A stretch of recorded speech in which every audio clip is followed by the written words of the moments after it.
এই সত্য আসলে কি? কেউ বলবেন যা অসত্য নয় তাই হলো সত্য, কেউ বলবেন সেটা যার ভিত্তিতে আমরা বেঁচে আছি তাই হলো সত্য। কিন্তু সত্য আসলে কি? তার থেকেও বেশি গুরুত্বপূর্ণ হলো এটা বুঝতে পারা যে সত্যের ব্যবহার কিভাবে করা উচিত। যদি আপনার কাছে সত্য থাকে বা আপনি সত্য জেনে থাকেন আর আপনি তার ব্যবহার করেন, সদ্ব্যবহার করেন সংসারের জন্য, তাহলে আপনি এই সমস্ত সংসারের অনেক ঊর্ধ্বে চলে যাবেন। কিন্তু যদি আপনি সত্য জানেন আর তার দুর্ব্যবহার করেন, তাহলে আপনি সমস্ত সংসারের পক্ষে ক্ষতিকারক হয়ে উঠতে পারেন। তাই মনে রাখবেন, সত্য যতটাই কোমল, অর্ধ সত্য হলো ততটাই কঠোর। এই অর্ধ সত্য সমস্ত সংসারের বিনাশ ঘটাতে পারে। সেই জন্য জীবনে সত্যের বিষয়ে সম্পূর্ণ সত্য জানতে শিখুন। এ হলো অত্যন্ত গুরুত্বপূর্ণ। এই সত্য তার নিজস্ব দাবি হলো আপনি সাবধানে থাকুন। তাহলে আসুন আর আমার সাথে ভালোবেসে বলুন, রাধা রাধা। মানুষ বলেন প্রেমে অনেক শক্তি আছে, আর এটা সত্যিও বটে। প্রেমে এতটাই শক্তি থাকে যে শত্রুতার বড় বড় স্তম্ভকেও এত সহজে ফেলে দিতে পারে। কিন্তু আপনি দেখে থাকবেন, যারা অধিক শক্তিশালী হন তারা দুই ধার সম্পন্ন তরোয়ালের মতো হন। কারণ এই প্রেম যদি আচরণে থাকে, মনে থাকে, বিচার বুদ্ধিতে থাকে, তাহলে তা শুভ হয়। এই প্রেম সৃজন করে। কিন্তু প্রেম যদি ব্যবসার অঙ্গ হয়, যদি এই প্রেমের ব্যবহার নিজের স্বার্থ, নিজের অহংকারের জন্য করা হয়, তাহলে তা সংসারের বিনাশ ঘটাতে পারে। রাধা প্রেমের ব্যবহার করেছে শাম্বের কারণে, আর শাম্ব সেই প্রেমের ব্যবহার করেছে নিজের অহংকার, নিজের স্বার্থ সিদ্ধির জন্য। শেষ পর্যন্ত ক্ষতি শাম্বের হলো না, হলো প্রেমের। তাই মনের মধ্যে প্রেম ভাব অবশ্যই রাখুন, নিজের আচরণেও প্রেম ভাব বজায় রাখুন। কিন্তু সতর্কও থাকবেন, আপনার এই প্রেম, একে নিয়ে কেউ ব্যবসা না করে ফেলেন। আসুন আর এই ভালোবাসার সাথেই বলুন, রাধা রাধা। আজ আমার কাছে একটা হাতুড়ি রয়েছে। অত্যন্ত শক্তিশালী হলো এই হাতুড়ি। এই হাতুড়ি দিয়ে প্রহার করে একটা গরম লোহাকে আপনি সুন্দর অস্ত্রে পরিণত করতে পারবেন। এই হাতুড়ি দিয়েই প্রহার করতে করতে একটা অত্যন্ত বড় পর্বত ভেঙে আপনি ওখানে একটা নতুন পথ নির্মাণ করতে পারবেন। এই হাতুড়ির স্বল্প আঘাতেই আপনি প্রসাধনের জন্য সুন্দর সুন্দর আভূষণ বানাতে পারবেন। কিন্তু যদি কোনো সুন্দর বাড়ি দেখতে পান আর তার ভিতে আপনি যদি এই হাতুড়ি দিয়ে প্রহার করেন, তাহলে তার বিনাশ হয়ে যাবে। এমনই কিছু হয় প্রেমের ক্ষেত্রেও। তা এতটা শক্তিশালী হয় যা সৃজন করে, কিন্তু সর্বনাশও এ করতে পারে। সবকিছুই নির্ভর করছে আপনার উদ্দেশ্যের ওপর। এই উদ্দেশ্যকে শুভ রাখুন আর ভালোবাসার উপর একটু নিয়ন্ত্রণ রাখতে শিখুন, যেন এমন না হয় যে আপনি সৃজন করতে গেলেন কিন্তু সর্বনাশ করে বসলেন। আসুন আর আমার সাথে ভালোবেসে বলুন, রাধা রাধা। প্রেম, এই প্রেম যতটাই সরল ঠিক ততটাই জটিল হয়। এই প্রেমের দুই রূপ হয়, সবলতা আর দুর্বলতা। নির্বাচন হলো আপনার। এবার যদি একটা উদাহরণ দিয়ে আপনাকে বোঝাই, তাহলে মাতা পিতাকে দেখুন। মাতা পিতা সন্তানকে কখনো কখনো এত স্নেহ দিয়ে ফেলেন যে তাকে বাইরে কোথাও যেতেই দেন না, আর তার ফলে সন্তান এতটাই দুর্বল হয়ে পড়ে যে এমনও হয় তারা সারা জীবন বাড়িতেই বসে থাকে। এবার যদি এই মাতা পিতাই এই ভালোবাসায় সাহস জুগিয়ে দেন, সেই সন্তানকে বলে দেন যে যাও, এই সংসারকে অনুভব করো, নিজের প্রারব্ধ নিজেই রচনা করো, এই সংসারে সব থেকে শ্রেষ্ঠ হয়ে দেখাও, সব থেকে উঁচুতে উঠে দেখাও, তাহলে সন্তান অবশ্যই এটা করে দেখাতে পারে। এবার আপনি নিজের প্রেমের দ্বারা আপনজনদের দুর্বল করবেন নাকি তাদের সবল করবেন, সিদ্ধান্ত আপনারই। আসুন আর আমার সাথে ভালোবেসে বলুন, রাধা রাধা। পঞ্চমহাভূত, জীবন রচনায় এর অবদান অনস্বীকার্য। এই পঞ্চমহাভূত আসলে কি? জল, বায়ু, অগ্নি, মাটি আর আকাশ। এবার শুধুমাত্র জীবন রচনায় এর অবদান আছে তা নয়, শুধু শরীর রচনাতে এর যোগদান আছে তা নয়, বরং এরা হলো আমাদের জীবনের সবথেকে বড় শিক্ষক। এবার আপনারা সকলে চমকে যাবেন, হয়তো আপনারা এই দৃষ্টিভঙ্গি দিয়ে কখনো দেখেননি। আমি আজ আপনাদের বোঝাবো।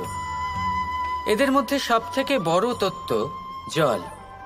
এ আমাদের কি শেখাচ্ছে? এই জল, এর নামই হলো জল, কিন্তু এ কখনোই আমাদের জ্বালায় না, আমাদের জ্বলনের কারণ হয় না। তাহলে কি করে? আমাদের তৃষ্ণা মেটায়, আমাদের শীতলতা প্রদান করে, জীবন দান করে। এর দ্বারা আমরা কি শিক্ষা লাভ করি? যে আপনার উৎপত্তি যেখান থেকেই হোক না কেন, আপনি যেখানেই জন্মগ্রহণ করুন না কেন, আপনার কর্ম সর্বদা শ্রেষ্ঠ হওয়া উচিত। আপনি জলকে যে কোনো পাত্রে রাখুন না কেন, সে সেই অনুসারেই নিজের আকার ধারণ করে নেয়। এর দ্বারা আমরা কি শিক্ষা পাই?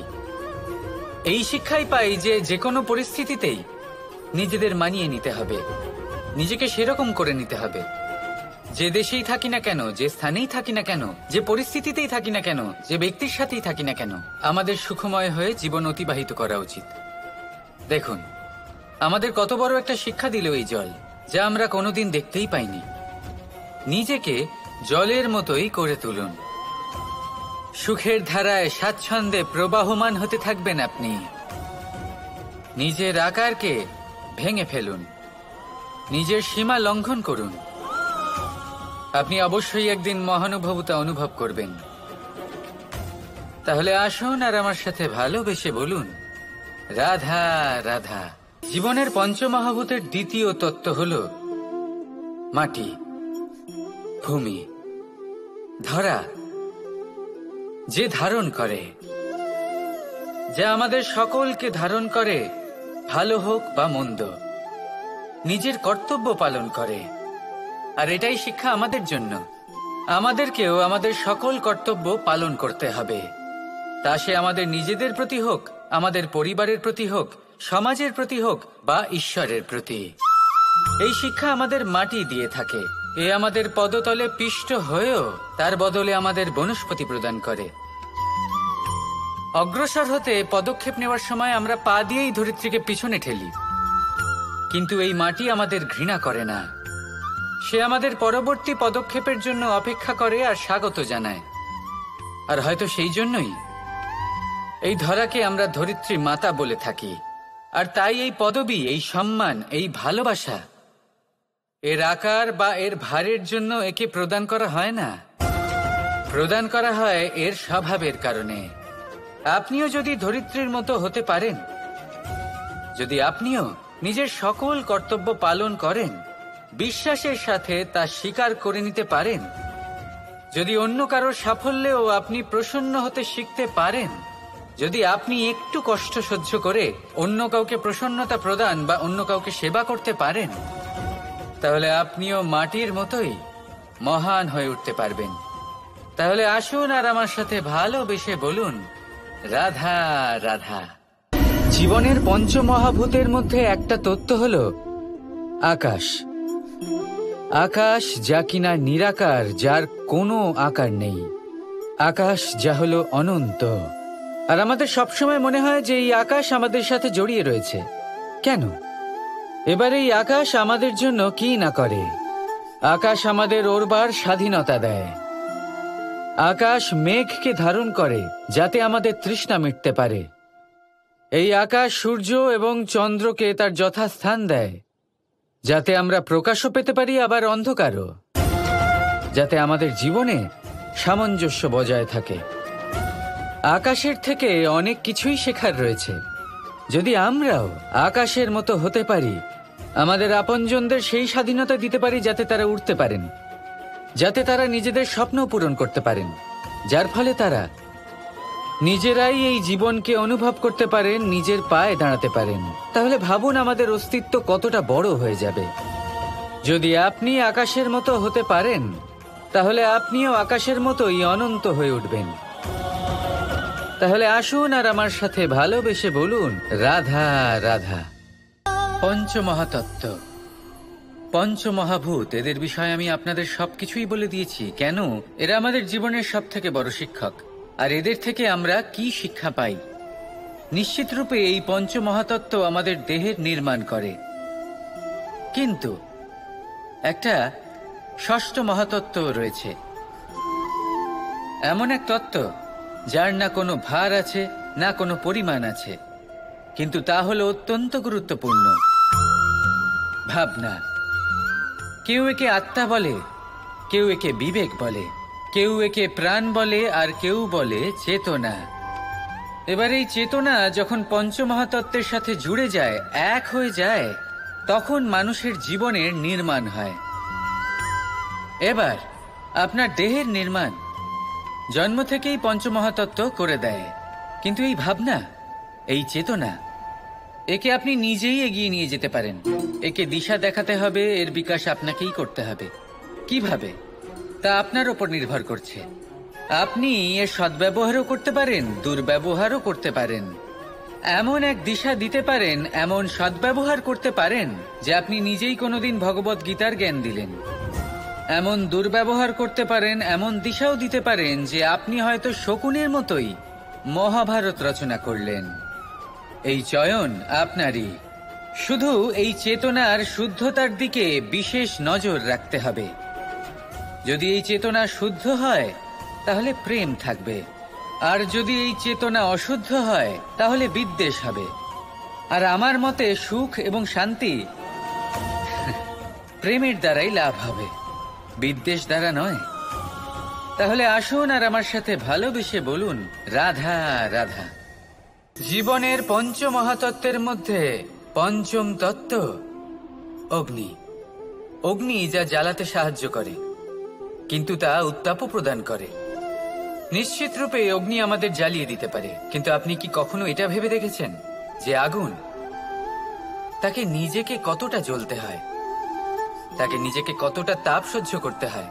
ও নিজে জ্বলে আমাদের উত্তাপ প্রদান করার জন্য, ও নিজে জ্বলে আমাদের ঊর্জা দেবার জন্য, আমাদের আলো দেবার জন্য, অন্ধকারে পথ দেখানোর জন্য, শত্রুর সাথে মোকাবিলা করার জন্য আমাদের সাহায্য করে নিজে জ্বলে। যখন আমরা কোনো দেবতার জন্য যজ্ঞ করি, তখন দেবতার ভোজন গ্রহণ করার নিমিত্ত হয় এই অগ্নি। কত কিছু ওকে সহ্য করতে হয় আমাদের এত কিছু দেবার জন্য। আপনিও আগুনের মতো হয়ে উঠুন, নিজে কষ্ট সহ্য করুন অন্যকে সাহায্য করার জন্য, তাদের জীবন উদ্ধার করার জন্য, নিজের প্রিয়জনের জন্য, নিজের পরিবারের জন্য, নিজের মাতা পিতার জন্য, এই সমাজের জন্য। নিজে কষ্ট সহ্য করুন, প্রকাশের কেন্দ্রবিন্দু হয়ে উঠুন, আর সকলকে পথ প্রদর্শন করুন, সবাইকে পথ দেখান। যেদিন আপনি আগুনের মতো হয়ে উঠবেন, সেই দিন ঠিক যেমন অগ্নিকে পুজো করা হয়, আপনিও সেইভাবে পূজনীয় হয়ে উঠবেন। যেমন সকল শুভকর্মে, সকল যজ্ঞে, সকল পুজোতে অগ্নিকে স্মরণ করা হয়, সেইভাবেই সকল শুভকর্মে আপনাকেও স্মরণ করা হবে। আর যেদিন আপনি এরকম হয়ে উঠবেন, সেই দিন জীবনের বাস্তব মর্ম কি আপনি তা বুঝতে পারবেন। তাহলে আসুন আর আমার সাথে ভালোবেসে বলুন, রাধা রাধা।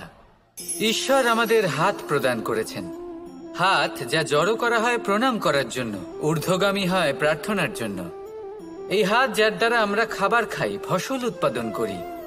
কিন্তু এই হাতের দ্বারা সব থেকে শ্রেষ্ঠ কাজ কি হতে পারে?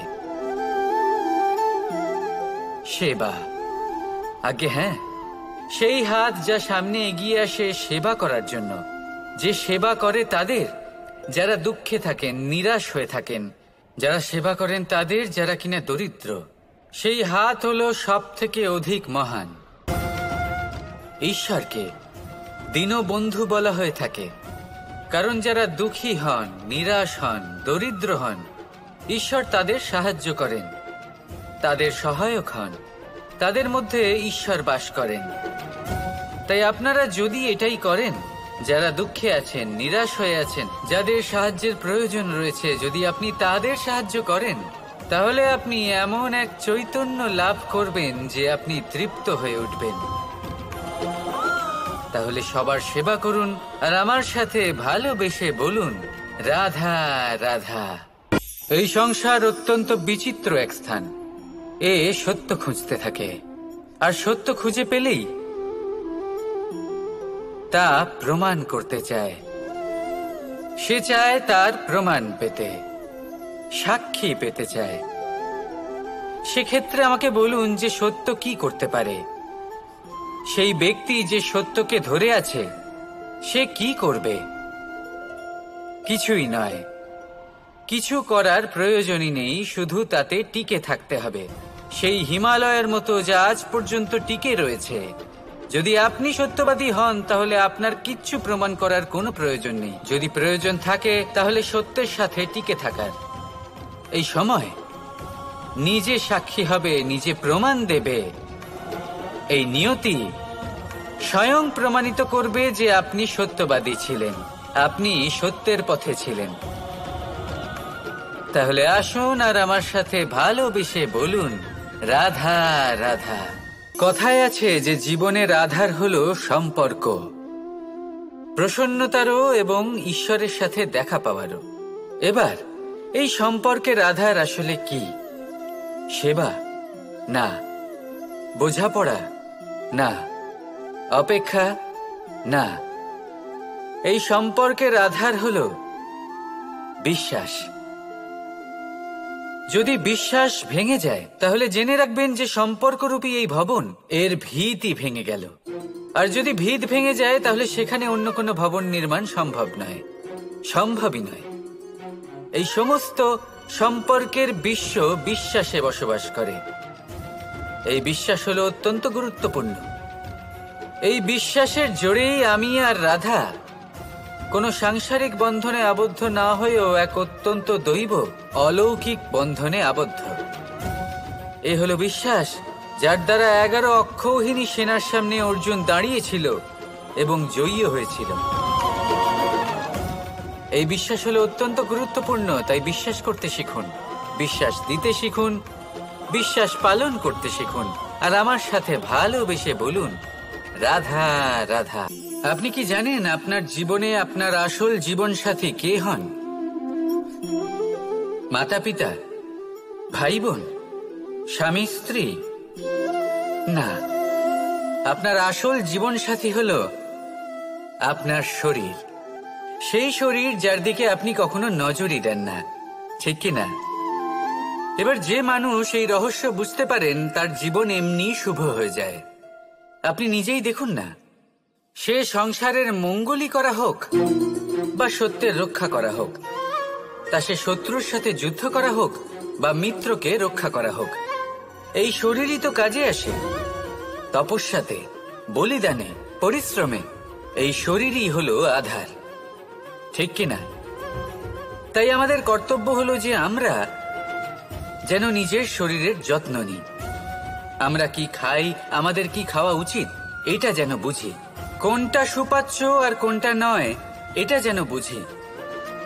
কারণ যেমন হবে অন্ন, মনও তেমনই হবে। যত ভালো অন্ন তত ভালো মন। আর সুস্থ শরীর হলো সুস্থ মনের আধার, এ কথা অবশ্যই মনে রাখবেন। আর যদি মন সুস্থ থাকে তাহলে সকল শুভ উদ্দেশ্য পূর্ণ হবে। তাহলে আসুন আর আমার সাথে ভালোবেসে বলুন, রাধা রাধা।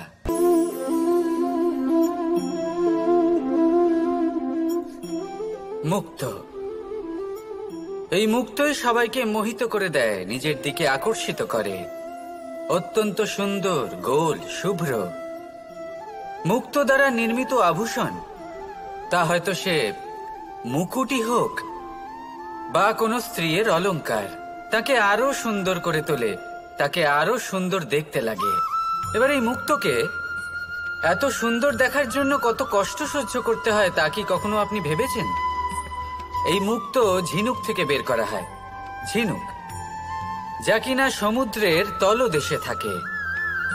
ওকে কত কষ্ট সহ্য করতে হয়, জলের চাপ সহ্য করতে হয়, সমুদ্রের স্রোত সহ্য করতে হয়, এই ঝিনুককে এত কষ্ট সহ্য করতে হয়, এই মুক্তোকে এত কষ্ট সহ্য করতে হয়, তারপরে এর রূপ এত সুন্দর হয়। যদি আপনিও আপনার পরিশ্রমের সৌন্দর্য, নিজের পরাক্রমের সৌন্দর্য এই সংসারে প্রকাশিত করতে চান, তাহলে আপনাকেও কষ্ট সহ্য করতেই হবে। তাই জীবনে যখনই সংকট আসবে, বিপদ আসবে, সমস্যা আসবে, তখন একে সুযোগ হিসেবে গ্রহণ করুন। কারণ এই বিপদের সাথেই লড়াই করে আপনি মুক্তোর মতোই পরিশুদ্ধ হয়ে উঠবেন। তাহলে আসুন আর আমার সাথে ভালোবেসে বলুন, রাধা রাধা। জীবনে এমন কি আছে যা আপনাকে অজান্তে শিখরে পৌঁছে দিতে পারে বা আপনার পতনও ঘটাতে পারে? সঙ্গতি। যদি আপনি কোনো শ্রেষ্ঠ ব্যক্তির সঙ্গ লাভ করেন, তাহলে তার শুভ চিন্তা, তার গুণ, তার স্বভাব আপনার মধ্যে চলে আসবে। আপনি আরো শ্রেষ্ঠ হয়ে উঠবেন। আবার সেখানেই যদি আপনি কোনো দুষ্ট ব্যক্তির সঙ্গতি লাভ করেন, কোনো খারাপ মানুষের সঙ্গতি লাভ করেন, তাহলে আপনার শুভ চিন্তা, আপনার গুণ, তা যে কখন আপনার থেকে কেড়ে নেওয়া হবে সেটা আপনি জানতেও পারবেন না। দেখুন, এই সঙ্গতি হলো অত্যন্ত গুরুত্বপূর্ণ। এই সঙ্গতি আপনার নিয়তি নির্ধারণ করে। আপনাকে উদাহরণ দিলে, বৃষ্টির ফোঁটাকে দেখুন। যদি কোনো ফোঁটা গাছের পাতায় এসে পড়ে, তাহলে তা জীবন দান করতে পারে। যদি এমন কোনো ফোঁটা সাপের মুখে এসে পড়ে, তাহলে তা বিষে পরিণত হয়। যেমন সঙ্গ তেমন নিয়তি। এবার দুর্ভাগ্যের বিষয় হলো এটাই যে বর্ষার ফোঁটা নির্ধারণ করতে পারে না সে কোথায় পড়তে চায়। তার নির্বাচনের ক্ষমতা নেই। কিন্তু আপনি, আপনার কাছে তো বিবেক আছে, আপনি ভাবতে পারেন, চিন্তা করতে পারেন। তাহলে আপনি ভাবুন, আপনি কি এমন সঙ্গ চান যা শ্রেষ্ঠ, নাকি এমন সঙ্গ চান যা অশুভ? নির্বাচন আপনারই। শ্রেষ্ঠ সঙ্গ বাছুন আর আমার সাথে ভালোবেসে বলুন, রাধা রাধা। ভয়। জীবনে আমরা কোন কোন বিষয়ে ভয় পাই? কোনো মানুষকে হারানোর ভয়, কোনো মানুষ, কোনো সম্পর্ককে হারানোর ভয়, অর্থহানির ভয়, সময়হানির ভয়। এবার বিষয়টা হলো, এই ভয় কখনো আমাদের কোনো লাভ করে না। এটা সবসময় আমাদের পিছনে ঠেলে আর নিচু স্তরে নামিয়ে দেয়, কখনোই আমাদের উত্থানের কারণ হয় না। তাই জীবনে যদি কোনো ভয়ের কারণ থাকতেই হয়, তা শুধুই এটা যে মানুষের কথা ভাবতে ভাবতে, সম্পর্কগুলিকে হারানোর ভয়, মানুষকে হারানোর ভয়, সবার মন রাখতে রাখতে আপনি যেন নিজেকে, নিজের ভাবনা চিন্তাকে না হারিয়ে ফেলেন। যদি এরকম হয়, যদি সকলের মন রাখতে রাখতে আপনি নিজেই নিজেকে হারিয়ে ফেলেন, নিজের ভাবনা, নিজের লক্ষ্য, নিজের মন্তব্যকে হারিয়ে ফেলেন, তাহলে সংসারে যতই যাই হয়ে যাক না কেন, প্রসন্নতা লাভ করবেন না। তাই রক্ষা তাকেই করুন যে আপনাকে রক্ষা করে, আপনার মানসিকতা, আপনার ব্যক্তিত্ব, আপনার লক্ষ্যকে রক্ষা করে। আর যদি কোনো বিষয় ভীত হতে হয়, তবে আপনি যেন নিজের উদ্দেশ্যের থেকে দূরে না চলে যান। তাহলে আসুন আর আমার সাথে ভালোবেসে বলুন, রাধা রাধা। সময় একটু একটু করে কেটে যায়, একটু একটু করে নিকটে আসে। খুব অদ্ভুত ব্যাপার।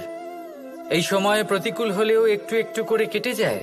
এই সময় যদি ভালো হয়, তাহলে একটু একটু করে নিকটে আসে। অনুচিত তখনই হয় যখন আমরা নিজেদের অসফলতার জন্য সময়কে দোষ দিই। কিন্তু আসলে তেমনটা হয় না। আপনার পরিশ্রম আর প্রয়াস দ্বারাই আপনি সাফল্য লাভ করবেন, সময়ের দ্বারা নয়।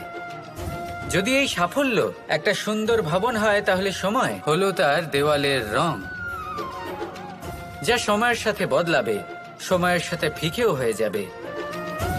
কিন্তু সাফল্যের এই ভবন আপনাকেই নির্মাণ করতে হবে, আপনার পরিশ্রমের ইট দ্বারা এবং প্রয়াসের চুনসুরকি দ্বারা। তাই পরিশ্রম আর প্রয়াস করতে থাকুন, সাফল্য আপনি অবশ্যই পাবেন। সময় যদি আজ ভালো না হয়, তাহলে কাল অবশ্যই হবে। প্রয়াস করতে থাকুন। আর আমার সাথে ভালোবেসে বলুন, রাধা রাধা। আমাদের জীবনে অত্যন্ত গুরুত্বপূর্ণ একটা আশা বসবাস করে, বিশ্বাসের রূপে। বিশ্বাস যা আমরা ঈশ্বরের ওপর করি, ভাগ্য, প্রারব্ধের ওপর করি, নিয়তির ওপর করি। যখনই ভালো কিছু হয় আমরা বলি এ হলো ঈশ্বরের দয়া, যখন খারাপ কিছু হয় আমরা বলি এ হলো ঈশ্বরের মায়া। কখনো ঈশ্বর বা ভাগ্য বা প্রারব্ধ বা নিয়তি। আপনি নিজে কোথায় তা কখনো ভেবেছেন? আপনি বিশ্বাস করছেন ঈশ্বরের ওপর, প্রারব্ধের ওপর, কখনো নিজের ওপর করেছেন? আমি আপনাকে একটা সহজ কথা বলি, যদি আপনি ঈশ্বরের উপর বিশ্বাস রাখেন, শুধুই ঈশ্বরের উপর বিশ্বাস, তাহলে আপনি সেটাই পাবেন যেটা আপনার ভাগ্যে লেখা রয়েছে। কিন্তু যদি আপনি নিজের উপর বিশ্বাস রাখেন, আত্মবিশ্বাস রাখতে শেখেন, তাহলে ঈশ্বর আর নিয়তি দুজনে মিলে আপনার ভাগ্যে সেটাই লিখবে যা আপনি চাইছেন। তাই মনে রাখবেন, সাফল্যের পথ হলো এই বিশ্বাস। নিজের আত্মবিশ্বাসকে ধরে রাখতে শিখুন, দেখবেন আত্মা প্রসন্নতায় ভরে উঠবে। তাহলে আসুন এই প্রসন্ন ভাব নিয়ে বলুন, রাধা রাধা। কথায় আছে যে দৃষ্টি অত্যন্ত কঠোর হয়, অত্যন্ত শক্তিশালীও হয়। কথায় আছে যে কারোর ওপর যদি কুদৃষ্টি পড়ে তাহলে তার বিনাশ কেউ আটকাতে পারে না। এই যে কুদৃষ্টি, এর উপাচারও আমাদের কাছে রয়েছে। যখন আমরা বাড়ি নির্মাণ করি তখন একটা কালো মুখোশ লাগাই, যাকে রক্ষা কবচ মনে করা হয়, কুদৃষ্টি থেকে বাঁচার জন্য। যখনই কোনো বাচ্চা বাইরে যায় তখন তার মাথায় আমরা একটা কাজলের টিপ পরিয়ে দিই, কুদৃষ্টি থেকে বাঁচার জন্য। অর্থাৎ এই সংসারে কুদৃষ্টি থেকে বাঁচার উপাচার রয়েছে। উপাচার যদি কিছু না থেকে থাকে তাহলে তা হলো দৃষ্টিভঙ্গির। যদি আপনার দৃষ্টিভঙ্গি অনুচিত হয় তাহলে আপনার পতন কেউ আটকাতে পারবে না। না পারবে কালো মুখোশ, না কালো টিপ, না স্বয়ং ঈশ্বর।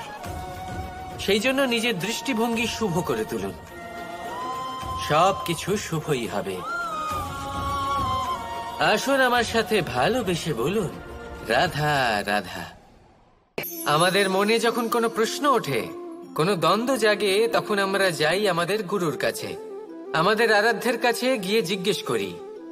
এইভাবেই একদিন আমি পৌঁছলাম আমার আরাধ্যের কাছে, আমার মহাদেবের কাছে, আর ওনাকে প্রশ্ন করলাম যে মহাদেব, জীবনে আনন্দ পাওয়ার, উৎসব পালনের, প্রেম ভাগ করে নেবার, জীবনকে উপভোগ করে নেওয়ার সর্বশ্রেষ্ঠ সময় কোনটা? মহাদেব হাসলেন আর উনি বললেন, জীবনে উৎসব পালনের সবথেকে শ্রেষ্ঠ দিন হলো মৃত্যুর ঠিক আগের দিনটা। প্রেম ভাগ করে নেওয়ার সবথেকে শ্রেষ্ঠ মুহূর্ত হলো মৃত্যুর ঠিক আগের মুহূর্ত। জীবনকে উপভোগ করে নেওয়ার সর্বশ্রেষ্ঠ প্রহর হলো মৃত্যুর এক প্রহর পূর্বে। তখন আমি চমকে গেলাম। আমি বললাম, কিন্তু মহাদেব, মৃত্যু তো অনিশ্চিত, আমরা জানিও না কবে আমাদের মৃত্যু হবে। মহাদেব আবার হাসলেন। উনি বললেন যে যদি আমরা এভাবে জীবন কাটাই যে আমরা জীবনের প্রত্যেক দিন, প্রত্যেক মুহূর্ত, প্রত্যেক প্রহর শেষ বলে মনে করি, তাহলে আমাদের সমস্ত জীবন আনন্দের সাথেই অতিবাহিত হবে। কি বলেন? তাহলে আপনিও এই কথা মনে রাখুন আর আমার সাথে ভালোবেসে বলুন, রাধা রাধা। জীবনে অগ্রসর হওয়ার জন্য আমাদের কাকে প্রয়োজন হয়? মাতা পিতা, বন্ধু, প্রেম, সাহায্য, অর্থ, পরিশ্রম, আশা। ভিন্ন ভিন্ন মানুষ ভিন্ন ভিন্ন বিকল্প চয়ন করে। যদি আমি আপনাকে বলি তাহলে জয় আর পরাজয়ের মন্ত্র দুটো শব্দের উপর নির্ভর করে, মেনে নেওয়া আর দৃঢ় হওয়া। যদি মেনে নেন তাহলে হেরে যাবেন, যদি দৃঢ় হন তাহলে নিশ্চিত রূপে জয়ী হবেন। যদি কখনো আপনি ক্লান্ত হয়ে ওঠেন, আপনি দুঃখী হন, পুরোপুরি ভেঙে পড়েছেন, তখন মেনে নেবেন না যে আপনি ভেঙে পড়েছেন, নয়তো হেরে যাবেন। তখন উল্টে স্থির করবেন যে যাই হয়ে যাক না কেন আমি জয়ী হবই। আর আপনি দেখবেন যে জয় নিশ্চিত রূপে আপনার কাছেই আসবে। তাহলে এই কথা মনে রাখবেন আর আমার সাথে ভালোবেসে বলবেন, রাধা রাধা। সময়, জীবন, কাল। দেখতে গেলে এই তিনটি শব্দ একটি শব্দেরই সমার্থক শব্দ মনে হয়, কিন্তু এই শব্দগুলির অর্থ কি সমান? কখনোই নয়। হ্যাঁ, এই সময় চলতে থাকে, জীবন চলতে থাকে, কালচক্র চলতে থাকে। এই সময় কেটে যায়, কিন্তু এই জীবন একে যাপন করতে হয়। কি বলেন? এই জীবনে কিছু করুন বা কিছু না করুন, জীবন এমনি কেটে যাবে, আপনি জানতেও পারবেন না। কিন্তু সেটা আমাদের উদ্দেশ্য নয়, একে যাপন করতে হবে। এই জীবনে প্রেরণা পেতে শিখুন, প্রেরণা দিতে শিখুন, আহ্বান গ্রহণ করতে শিখুন, আহ্বান জানাতে শিখুন, মহান কাজ করতে শিখুন, ধন্যাত্মক বোধ জাগিয়ে তুলুন। জীবন অতিবাহিত করার অর্থ কি তা আপনি শিখে যাবেন। কারণ সময় কেটে যায়, সমস্ত যুগ কেটে যায়, কিন্তু জীবনের রীতি জীবন কাটিয়ে দেওয়া নয়, জীবন যাপন করা। এই জীবন সম্পূর্ণরূপে অনুভব করতে হবে, নতুন পথ বানাতে হবে।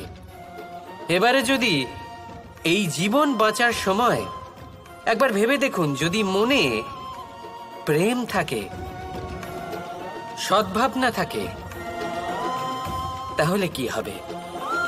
এই জীবনকে বাঁচার অনুভূতিটাই অন্যরকম হয়ে যাবে, একটা আনন্দময় অনুভূতি লাভ করবেন।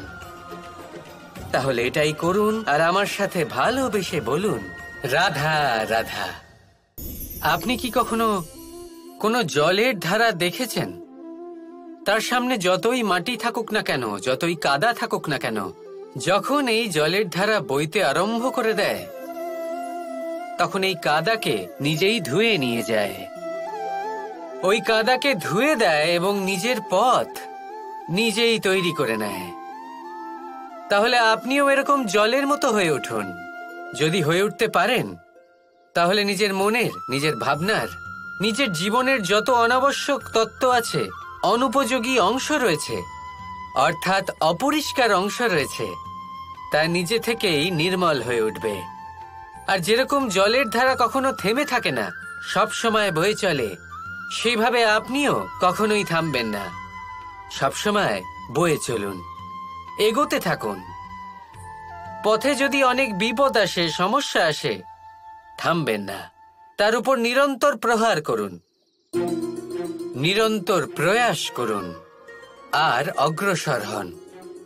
আপনি ভেবে দেখুন, এই জলের ধারা কখনো থেমে থাকে না, সবসময় বয়ে চলে, বিপদের সম্মুখীন হয়ে তাকে সাথে বয়ে নিয়ে চলে।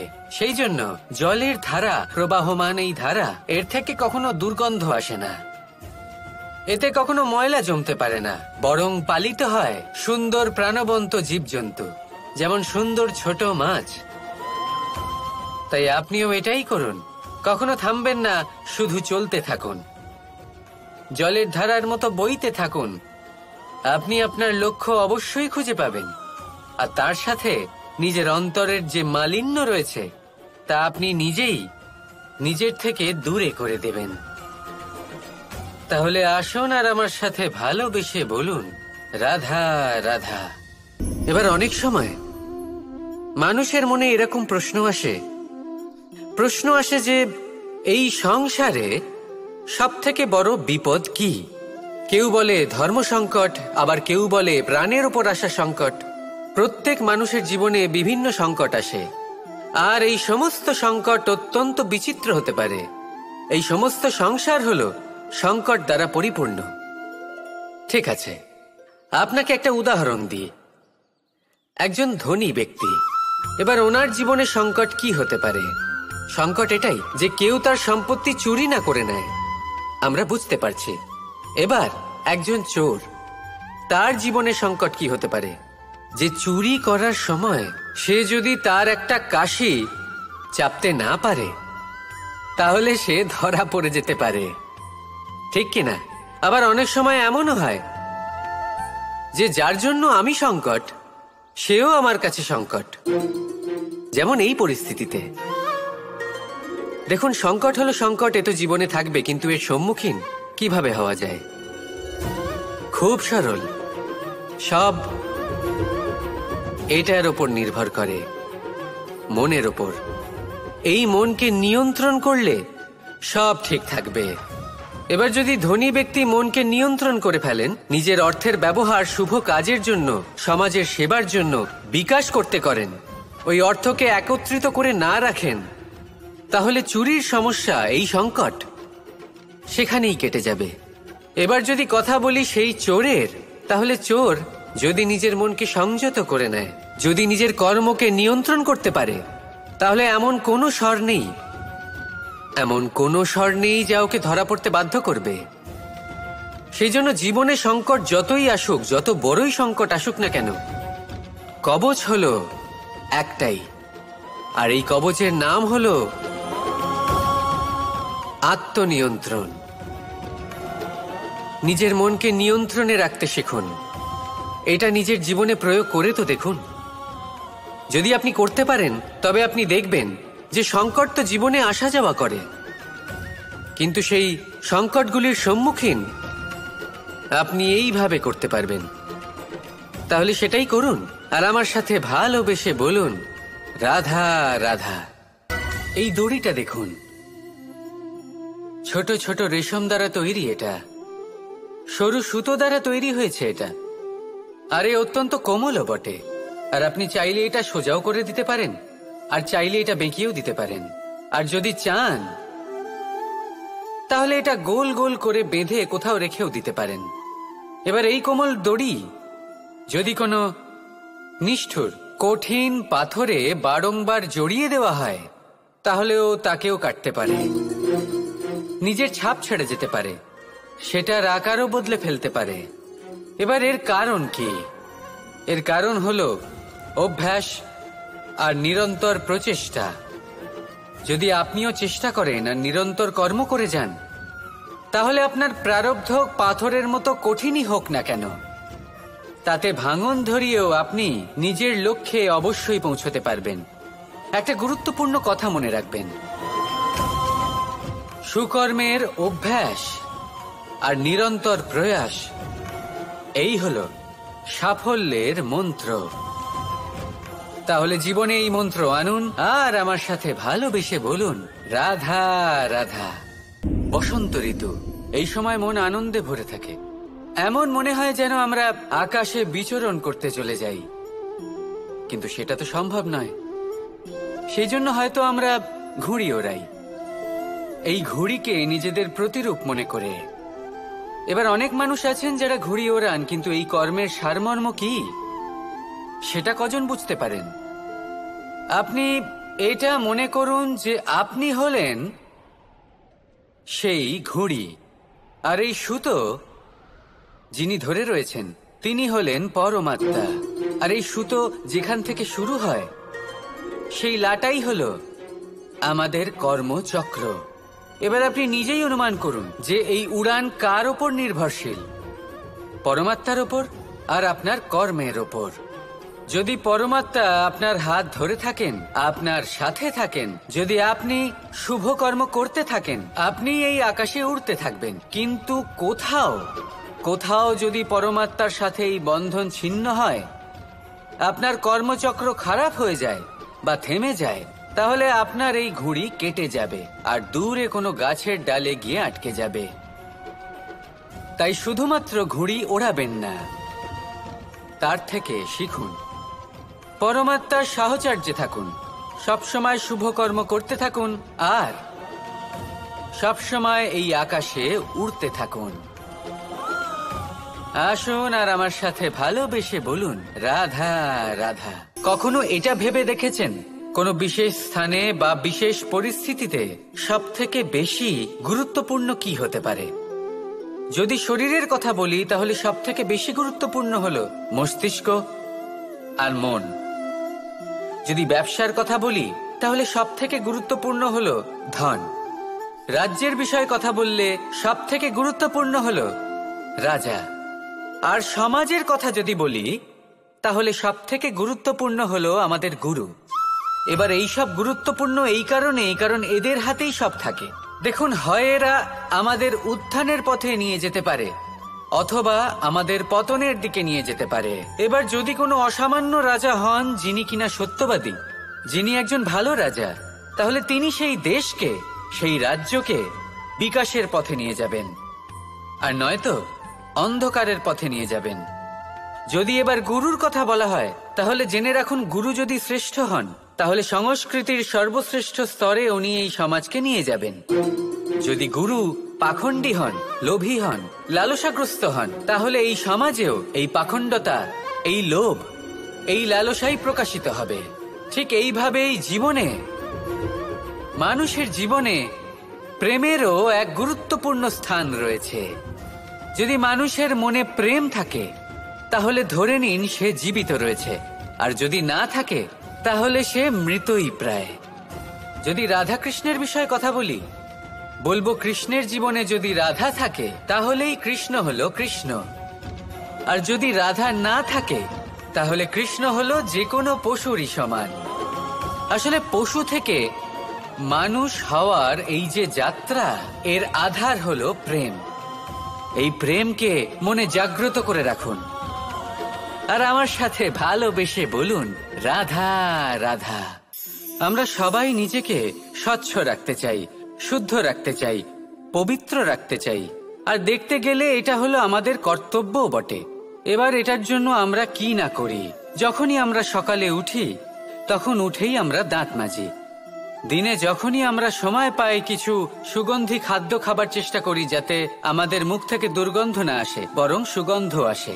এই পা দুটো আমরা শুদ্ধ রাখার জন্য, পবিত্র রাখার জন্য যখনই আমরা বাড়ির বাইরে যাই পাদুকা পায়ে দিয়ে যাই, আর যখন ফিরে আসি আমরা জল দিয়ে পা ধুয়ে নিই। মনে রাখবেন, সেই ব্যক্তির মুখ হলো সব থেকে বেশি পবিত্র যে মুখ দিয়ে ঈশ্বরের নাম নেওয়া হয়, যার বাণী হলো অত্যন্ত শুভ, যা মানুষের পথ প্রদর্শন করে, যা মানুষকে শান্তি দেয়। যদি এই হৃদয়কে আপনি পবিত্র করতে চান তাহলে মানবতাকে বুঝতে হবে, মানুষের দুঃখগুলিকে বুঝতে হবে, তবেই এই হৃদয় পবিত্র হবে। এই পা দুটো যদি আপনি পবিত্র করতে চান তাহলে কোনো তীর্থস্থানে যান। ওখানে হয়তো আপনি জানেনও না যে কতজন সৎপুরুষ, কতজন মহাপুরুষ এসেছেন। তাদের চরণের ধুলো সেখানে পড়েছে, যা আপনার চরণ শুদ্ধ করে তুলতে পারে। যদি এই হাতগুলি আপনি পবিত্র করতে চান তাহলে এই হাত দিয়ে শুভ কর্ম করুন, দান করতে শিখুন। আর যদি এই আত্মা আপনি পবিত্র করতে চান, একটাই বিকল্প আছে, প্রেম, শুদ্ধ নিঃস্বার্থ প্রেম। এই প্রেম বিতরণ করতে থাকুন, আপনি শুদ্ধ থাকবেন, পবিত্র থাকবেন। আসুন আমার সাথে ভালোবেসে বলুন রাধা। প্রেম, এই প্রেম আসলে কি বেশিরভাগ মানুষই বুঝতে পারেন না, কিন্তু এটাতে তাদের কোনো দোষ নেই, কারণ তাদের কাছে প্রয়োজনীয় জ্ঞানই নেই। এবার প্রেমের বিষয়ে আজ আমি একটা ছোট্ট কথা বলতে চাই। আপনি দেখবেন কিছু মানুষ যখন কাউকে ভালোবাসেন তখন তাদের মনে হয় সেই ব্যক্তির ওপর ওনার অধিকার রয়েছে। এবার সেই অধিকারের বোধে ফেঁসে গিয়ে নিজেই ক্রুদ্ধ হয়ে বসেন যে ও আমার কথা মনে করলো না, ওর স্মৃতিতে আমার কোনো স্থান নেই, ও আমার সাথে কথাই বলতে ভুলে গেছে, ইত্যাদি ইত্যাদি অনেক কারণ হতে পারে। আমি আপনাকে একটা প্রশ্ন করি, এই যে স্মৃতিগুলি, এটাই কি ভালোবাসা? কখনোই নয়। প্রেম তো হলো সেই আবেগ, সেই বোধ যা এক সুগন্ধিত ফুলের মতো আপনার জীবনকে, আপনার মনকে আনন্দিত করবে, প্রসন্নতার দ্বারা ভরিয়ে তুলবে। প্রেম হলো সেই বোধ। তাই যদি আপনি প্রেমকে বুঝতে চান তাহলে প্রেমের ভাবনাকে বোঝার চেষ্টা করুন। প্রেমকে যদি যাপন করতে চান তাহলে আবেগের দ্বারা যাপন করুন, স্মৃতির দ্বারা নয়। স্মৃতির কি আছে? আজ আছে, পরবর্তীকালে নাও থাকতে পারে। সময়ের সাথে এই স্মৃতি ফিকে হয়ে যেতে পারে, কিন্তু এই আবেগ তা চিরকাল মনের মাঝে থেকে যায়। তাই আসুন আর আমার সাথে ভালোবেসে বলুন রাধা রাধা।